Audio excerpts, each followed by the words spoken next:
얼마 전에 시온이와 하나님의 침묵하심에 대해서 어, 그 고민에 대해서 좀 잠시 대화를 나눌 기회가 있었습니다.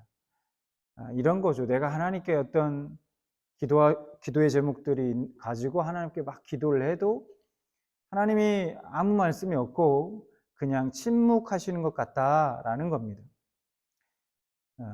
우리가 기도하는 기도의 제목마다 하나님께서 이렇게 해라 저렇게 해라 혹은 이 길로 가라 저 길로 가라 이렇게 하나님 뭔가 딱딱 정해서 말씀해 주시면 그러면 좋을 텐데 그러면 하나님의 계심도 우리가 더 확실히 알 수 있고 더 믿음이 강해질 것 같고 그렇게 하면 좋을 것 같은데 그렇게 하지 않으신다는 거죠. 근데 실제로 저도 그렇고 아마 여러분 중에서도 이런 고민을 좀 해보신 분들이 계실 겁니다. 그래서 내가 하나님의 그리스도인으로서 하나님의 뜻대로 살고 싶고 그래서 하나님의 뜻을 구하면 바로바로 하나님이 그 뜻을 하나님이 원하시는 것을 말씀해 주시면 참 좋은데 그러면 내가 하나님의 뜻대로 하나님이 원하시는 대로 내가 그렇게 살 텐데 아무 말씀이 없으시단 말이죠. 그냥 매번 침묵하시는 것 같더라는 겁니다. 특히 어떤 인생에 우리가 기로에 섰을 때 선택을 어떤 거를 해야 될지 이쪽 길로 가야 될지 저쪽 길로 가야 될지 이것을 선택해야 될지 저것을 선택해야 될지 이런 선택의 기로에 섰을 때 이런 신앙적 고민을 많이 하게 되는 것 같습니다. 선택을 놓고 고민하죠. 둘 중에 어떤 것을 선택해야 할지 모르기 때문이 아니라 어떤 때는 내가 마음대로 선택해도 되나? 내가 이걸 선택했을 때 하나님 과연 기뻐하실까? 그냥 내 마음대로 선택하는 건 아닐까 혹시? 그런 생각이 들기도 하고 그런 고민이 생기기도 한다는 겁니다. 지금까지 이런 고민을 해오신 분들이 있다면 이런 고민이 오늘 말씀을 통해서 좀 확실하게 좀 정리가 되는 시간이 되기를 소망합니다. 여러분, 하나님께서 우리에게 자유를 주셨습니다. 우리가 함께 읽은 갈라디아서 5장 1절은 이렇게 말씀하고 있어요. 그리스도께서 우리를 자유롭게 하려고 자유를 주셨으니 그러므로 굳건하여 학에 서서 다시는 종의 멍에를 매지 말라. 여러분 1절 말씀에서 보면 자유라는 단어가 2번 등장합니다. 이 2번 등장하는데 첫 번째 자유는 자유케 하다라는 동사입니다. 그리고 두 번째 자유는 자유, 명사입니다. 그럼 왜 동사와 명사를 한 절에 같이 이렇게 썼을까? 앞에 자유는 죄악에서 해방을 말하고 있고 뒤에 자유는 그 후에 우리가 누려야 할 적극적인 자유를 말씀하고 있는 겁니다. 그러니까 한마디로 예수님의 십자가는 단지 우리를 죄에서 용서하기 위한 것만이 아니라 우리로 하여금 종처럼 사는 그 삶에서 벗어나 자유인으로 살게 하려는 목적을 가지고 계셨다는 겁니다. 자, 예수님을 믿고 구원받은 그리스도인들의 인생을 우리는 출애굽의 여정으로 비유하곤 합니다. 출애굽 여정을 모세가 한마디로 이렇게 표현하고 있어요. 신명기 32장 11절 말씀을 보면 이렇게 표현합니다. 출애굽의 여정을 마치 독수리가 자기의 보금자리를 어지럽게 하며 자기의 새끼 위에 너풀거리며 그의 날개를 펴서 새끼를 받으며 그의 날개 위에 그것을 엎는 것 같이 자기의 보금자리를 어지럽게 하며 라고 표현하고 있어요. 독수리는 새끼가 어느 정도 자라면 일부러 둥지를 막 흐트러뜨립니다. 그래서 새끼가 더 이상 그 둥지 안에서 안주하지 못하게 해요. 편안한 둥지를 그대로 놔주지 않습니다. 왜 그렇게 할까? 날도록 훈련시키기 위해서입니다. 하늘을 난다는 건 어떤 뜻일까? 어떤 의미일까? 자유를 뜻합니다. 이스라엘의 광야 여정이 한마디로 정의한다면 이렇게 정의할 수 있다는 거예요. 바로 하나님께서 이스라엘 백성들에게 이 자유를 훈련시키시는 시간이었다는 겁니다. 여러분 한번 생각해 보시기 바라요. 만약에 하나님께서 이스라엘 백성들로 하여금 율법을 완벽하게 율법을 지키는 것 그 자체만이 어떤 하나님의 목적이었다면 굳이 거기서 끌어내서 40년의 광야 생활 이런 것들 다 겪게 하실 필요가 있었을까요? 필요 없었다는 거예요. 그거보다 오히려 모세를 그냥 이집트의 왕으로 만들어 버렸습니다. 그렇게 바로로 만드는 것이 훨씬 쉽고 더 빨랐을 겁니다. 그러나 하나님은 그것을 원치 않으셨다는 거예요. 하나님이 원하시는 것은 그게 전부가 아니었다는 거예요. 하나님께서 원하시는 것은 바로 하나님의 백성들의 자유이기 때문입니다. 하나님은 하나님의 백성들이 기쁨으로 순종하며 살아가길 원하십니다. 그런데 이런 순종을 누가 할 수 있을까요? 노예가, 종이 이런 자발적으로 기쁨으로 순종할 수 있을까요? 진정한 순종은 오직 자유인만이 할 수 있는 겁니다. 노예의 순종은 그런 순종이 아니라는 거예요. 아무리 독수리 새끼라도 처음 어렸을 때는 날개를 움직이지 못합니다. 하지만 조금 지나면 자신의 날개로 나는 것을 배워야 합니다. 어렸을 때는 사람도 마찬가지예요. 우리도 마찬가지예요. 어렸을 때 우리 자녀들이 어렸을 때는 부모가 하나하나 해야 할 것과 하지 말아야 할 것들을 다 일일이 간섭하면서 다 가르쳐 주죠. 어린 자녀의 선택과 결정에 어느 정도 부모가 계속해서 관여하고 간섭합니다. 하지만 자녀가 이제 나이를 먹고 자라갈수록 부모의 개입은, 간섭은 점점 줄어들고 자녀 스스로 선택하고 결정에 나아가야 하는 것이죠. 우리도 마찬가지입니다. 우리도 신앙도 마찬가지인 거예요. 스스로 결정해 나가며 신앙생활을 해야 할 때가 온다는 겁니다. 그래서 우리에게도 훈련이 필요한 거예요. 참 자유인으로서 우리 스스로 판단하고 결정하는 그 법을 배우게 하신다는 겁니다. 자, 그렇다면 하나님께서 우리에게 어떤 방법으로 이 자유를 훈련시키실까 하는 거예요. 훈련의 방법이 뭐냐 하는 겁니다. 그게 뭐냐? 바로 침묵입니다. 침묵. 하나님의 침묵하심. 여러분 신명기 30장 11절 말씀 다시 보겠습니다. 독수리가 자기의 보금자리를 어지럽게 하며 자기의 새끼 위에 너풀거리며 그의 날개를 펴서 새끼를 받으며 그의 날개 위에 그것을 엎는 것 같이 모세가 광야의 여정을 독수리가 새끼에게 나는 법을 훈련시키는 그 장면을 빗대어 지금 이야기하고 있는 거예요. 그의 날개를 펴서 새끼를 받으며 그의 날개 위에 그것을 엎는 것 같이라고 그렇게 말씀하고 있죠. 어미가 새끼에게 나는 법을 훈련시킬 때 보금자리를 어지럽게 해가지고 그 둥지에서 새끼가 떨어질 때 어미가 다시 날개로 받아 등에 업고 다시 올라간다는 거예요. 그 장면을 지금 얘기하고 있는 거예요. 날게 하려고, 날 수 있는 법을 가르쳐 주려고 그 둥지에서 밀어냈지만 죽게 내버려 두지 않는다는 겁니다. 그런데 여러분, 새끼 독수리의 입장에서 한번 생각해 보겠습니다. 마른 하늘의 날벼락이죠. 잘 지내고 있었는데 그 보금자리에서 어미가 잡아다 주는 그 먹이를 먹으면서 평안하게 맨날 그렇게 지내고 있었는데 마른 하늘의 날벼락처럼 갑자기 보금자리에서 떨어져서 끝도 없는 낭떠러지 밑으로 떨어집니다. 엄마 독수리에게 도와달라고 아무리 소리쳐도 엄마는 반응이 없어요. 새끼 입장에서는 엄마가 날 버린 건가? 나를 사랑하지 않는 건가? 나를 포기한 건가? 온갖 생각이 들지 않겠습니까? 새끼 독수리를 제가 의인화해서 생각해 본 것이지만 그렇지 않겠습니까? 어느 날 갑자기 내 삶이 갑자기 벼랑 끝 아래로 떨어지기 시작합니다. 하나님께 도와달라. 하나님 제 손을 좀 잡아주십시오. 도와주십시오. 소리쳐요. 그런데 하나님은 마치 침묵하시는 것 같아요. 아무 말씀이 없습니다. 아무리 부르짖어도 대답이 없는 거예요. 그런데 어쩌면 이런 과정은 우리의 신앙생활에 있어서 자연스러운 과정이라는 겁니다. 그런데 많은 경우 이 훈련의 단계에 이르렀을 때 우리는 흔히 이런 오해들을 많이 하게 됩니다. 첫 번째 오해는 이런 거예요. 하나님의 침묵을 하나님이 나를 버리신 것으로 해석한다는 거예요. 새끼 독수리가 떨어질 때 여러분, 그 순간에도 어미 독수리는 그 옆에 있었습니다. 그러나 침묵하죠. 도와주지 않습니다. 네 자유대로 너가 판단하고 선택해 보라는 겁니다.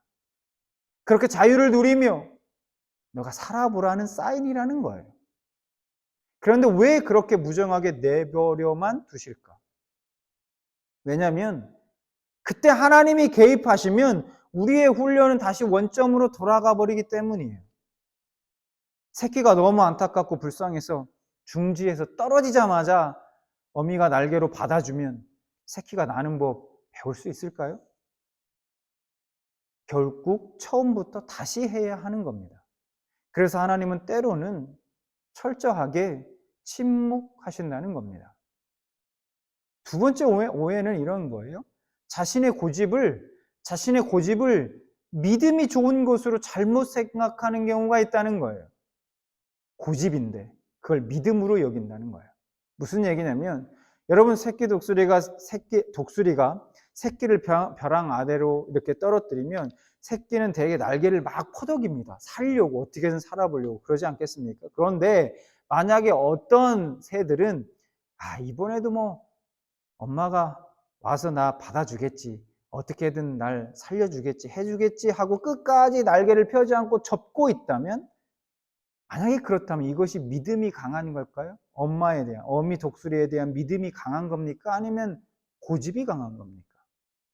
여러분, 이거는 믿음이 아니라 이건 고집이 강한 겁니다.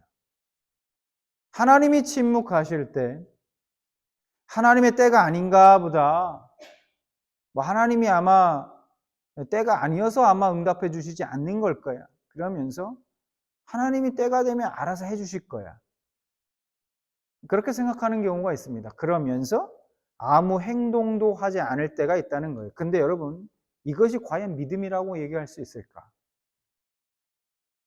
믿음이 아니라 고집일 수 있다는 거예요. 우리의 고집. 물론 성경에는 아주 예외적인 경우도 있습니다. 하나님이 아주 적극적으로 개입하시는 경우가 있어요. 아주 자세하고 구체적으로요. 자, 예를 들면 사도행전 16장 9절 같은 경우에 볼까요? 밤에 환상이 바울에게 보이니 마게도냐 사람 하나가 서서 그에게 청하되 이르되 마게도냐로 건너와서 우리를 도우라 하거늘. 하나님께서 환상을 통해서 바울에게 분명하게 보여주신 거예요. 무엇을 해야 할지, 어디로 가야 할지 보여주세요. 그러니까 하나님께서는 아주 예외적인 경우에만 이런 환상이나 꿈을 통해서 실제로 그렇게 말씀해 주시고 바울을 그렇게 인도하셨습니다.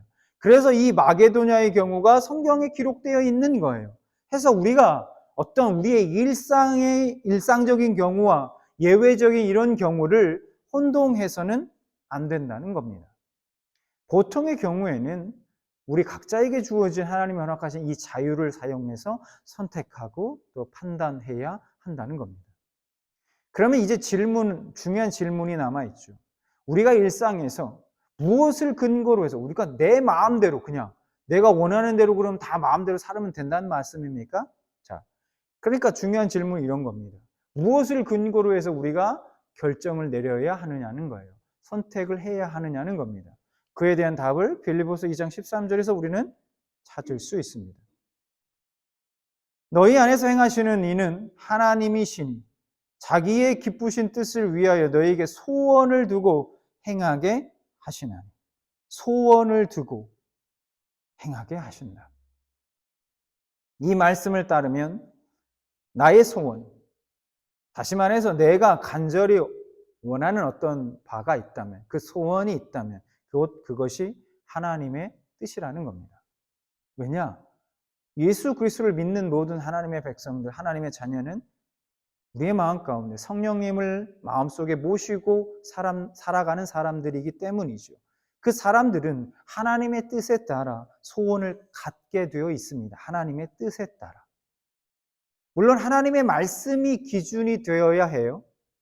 내가 아무리 무엇을 원한다고 해도 그것이 하나님의 말씀과 만약에 충돌한다, 분명하게 충돌한다면 그것은 성령님이 원하시는 소원일 수 없다는 거예요. 그냥 내 소원이라는 거죠. 자, 그런데 이런 질문을 하시는 분이 계실지 모르겠습니다. 저는요, 알겠습니다. 그런데 저는 솔직히 저의 마음의 소원이 무엇인지도 잘 모르겠습니다. 라고 말씀하시는 분이 계실지도 모르겠습니다. 이럴 때는 어떻게 해야 할까? 에베소서 5장 10절 말씀 보겠습니다. 5장 10절. 주를 기쁘시게 할 것이 무엇인가 시험하여 보라. 시험하여 보라고 말씀합니다. 주를 기쁘시게 하겠다는 동기와 목적이 분명하다면 그 기준으로 어떤 선택이든 자유롭게 하고 행동하라는 겁니다. 시행착오는 잘못이 아닙니다. 시행착오를 겪을 수 있어요. 또 실패할 수도 있습니다. 그러나 일단 내가 움직이고 행동하기 시작하면 하나님께서 방향을 바꿔 가실 수 있다는 거예요. 그리고 결국은 가장 좋은 길로 인도해 가신다는 겁니다.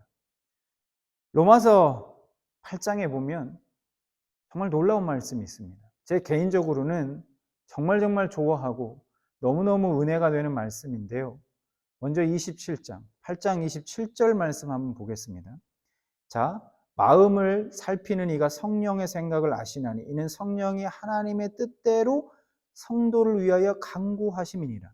자, 바울은 이 말씀에서 하나님이 성령께서 하나님의 뜻대로 성도들을 위하여 간구하시는 방식으로 일하신다 이렇게 말씀하고 있어요.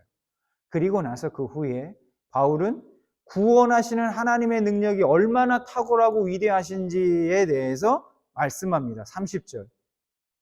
또 미리 정하신 그들을 또한 부르시고 부르신 그들을 또한 의롭다 하시고 의롭다 하신 그들을 또한 영화롭게 하셨느니라. 자, 두 말씀을 보면요. 27절에서는 성령께서 성도들을 위해서 간구하시는 방법으로 하나님이 인간에게 허락하신 그 자유의지를 존중하시면서 일하신다고 말씀하고 있는 거예요. 27절은. 자, 그 뒤에 30절에는 어떤 거냐? 하나님의 절대 주권, 하나님의 주권, 그 주권을 따라 하나님이 모든 걸 미리 아시고 정하신 대로 이후의 일들이 진행된다라고 말씀하고 계십니다. 그러니까 쉽게 얘기하면 이런 거예요. 앞에서는 우리의 자유를 존중하신다라고 그렇게 말씀하시면서 뒤에서는 하나님이 다 정해놓은 대로 미리 정해놓은 대로 되는 거야 라고 말씀하고 있는 거예요. 약간 모순 같지 않습니까? 우리 마음대로 우리에게 자유를 다 존중해서 그렇게 하나님이 우리를 통치하시고 다스린다. 그런데 뒤에는 하나님이 다 정해놨어. 그대로 다 되는 거야. 이렇게 말씀하고 있다는 거예요. 앞뒤의 뉘앙스가 완전히 다른 말씀을 지고 하고 계신 거예요. 그리고 그 중간에 28절에 아주 절묘한 말씀을 하시는데 어떤 말씀이냐? 여러분도 아주 잘 알고 계시는 말씀입니다. 우리가 알거니와 하나님을 사랑하는 자 곧 그의 뜻대로 부르심을 입은 자들에게는 모든 것이 합력하여 선을 이루느니라. 이 말씀을 참 개인적으로 참 좋아하는 말씀이기도 하는데요. 이 말씀은 어떤 의미냐? 쉽게 말씀드리면 인간의 자유의지로 인해서 내 자유로 인해서 그 선택으로 인해서 어떤 사태가 어떤 일이 벌어지더라도 그 모든 일을 통해 결국은 하나님께서 선을 이루어 가신다 이 뜻입니다. 어떤 선택을 하더라도 그 선택으로 인해서 어떤 일들이 벌어지더라도 하나님은 결국은 나를 그 방향을 선하신 방향으로 나를 이끌어 가신다. 놀랍지 않습니까? 여러분 이것이 하나님의 통치하시는 방식이라는 거예요. 인간의 자유의지를 통제하지 않으시면서 통치하시는 하나님. 즉 하나님의 절대 주권과 인간의 자유의지가 공존하는 방식으로 한 사람의 삶, 한 사람의 인생을 이끌어 가시고 다스린다는 얘기입니다. 하나님의 절대 주권은 인간의 자유의지를 넉넉하게 품고도 남을 만큼 넓고 깊다는 거예요. 하나님은 인간의 지혜와 지식 그 모든 것을 초월합니다. 하나님은 인간의 자유의지를 통제하지 않으시면서 통치하십니다. 인간의 자유의지를 통제하지 않으면서 통치하시는 것, 이것이 어떻게 가능할까 하는 거예요. 이해가 되지 않는 거죠. 하나님의 절대 주권과 인간의 자유의지를 양립시켜 가면서 온 세상을 다스리는 것, 이게 도저히 설명이 되지 않는 신비의 영역이라는 거예요. 신비라는 겁니다. 여러분은 이해가 되십니까? 이게 감이 오시나요? 지금 제가 말씀드리는 게 이해가 되십니까? 좀 어려우실 수도 있어요. 그럼 제가 쉽게 한번 설명드려 보겠습니다. 하나님의 백성들이, 내가 하나님의 백성인데 어떤 선택을 하고 살면서 어떤 선택을 하고 결정을 하지 않습니까? 그렇게 우리가 자유롭게 살아갑니다. 그렇게 자유롭게 살아가더라도 결국은 하나님이 원하시는 방향으로 이끌어 가신다는 거예요. 이것이 왜 신비라고 그러면 이야기하느냐? 이런 거죠, 여러분. 생각해 보세요. 어떤 사람이요, 자신의 의지대로 자유롭게 막 선택하고 결정하면서 막 살아가요. 그렇게 했을 때 그 사람을 내가 원하는 방향으로 이끌어 갈 수 있습니까? 없습니까? 내가 원하는 대로 그 사람을 이끌어 갈 수 있어요? 내가 원하는 방향으로? 자신 마음대로 막 살아가는 사람을? 못하죠. 그렇게 못합니다. 그럼 불가능해요. 왜냐하면 그 사람이 어떤 선택과 어떤 결정을 할지 모르기 때문에. 내 마음대로 그 사람을 이끌어 가려면 내가 정해놓은 길로, 야, 이리로 가. 강제로 붙잡아 놓든가, 내 주권대로 행사해서, 야, 내 마음대로 해야 되니까 너는 내 말 따라. 이쪽 길로 가야 돼. 이건 가능하죠.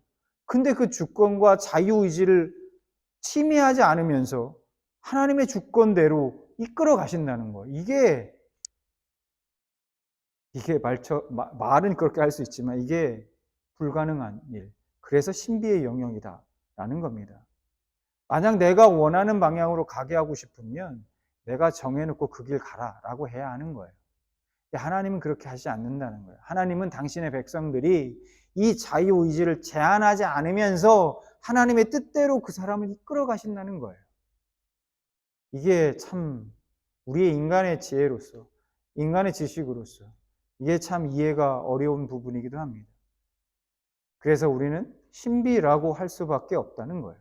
그래서 바울도 그랬습니다. 바울은 이 신비를 달리 표현할 수가 없어서 모든 것이 합력하여 선을 이룬다. 그냥 이렇게 표현한 것입니다. 바울이 이런 하나님의 지혜와 지식에 감탄하면서 이렇게 고백해요. 로마서 11장 13절에 보면 깊도다 하나님의 지혜와 지식의 풍성함이요 그의 판단은 헤아리지 못할 것이며 그의 길은 찾지 못할 것이로다. 여러분, 우리가 믿는 하나님은 우리가 상상할 수 없을 만큼 위대한 분이십니다. 인간의 어떤 언어로도 그분의 크심을 다 묘사하고 설명할 수 없어요. 또한 인간의 얕은 지혜와 지식으로 하나님의 섭리를 이해한다는 것 불가능합니다. 여러분, 그런데 그 위대하신 하나님이 바로 저와 여러분의 아버지 되신다는 거예요. 그러니 그 아버지 하나님을 믿고 자유하라는 겁니다. 우리에게 허락된 그 자유를 누리라는 거예요. 인간의 자유의지를 제한하지 않으시면서 당신의 주권대로 뜻에 따라 인도하시고 선을 이루어 가시는 그 신비의 하나님을 믿고 자유를 누리라는 겁니다.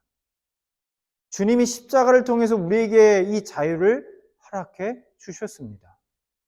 선택과 결정에 주저하거나 두려워하지 마시고 여러분 각자에게 허락하신 하나님이 허락하신 그 마음의 소원대로 결정하시고 선택하시기 바라요.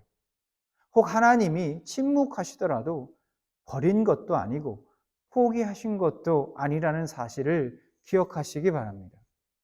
하나님을 기쁘시게 하겠다는 그 동기와 목적이 분명하다면 그리고 말씀의 기준에 벗어나지 않았다면 어떤 선택이든 자유롭게 결정하고 행동하라는 겁니다. 그러면 하나님이 이끌어 가실 겁니다.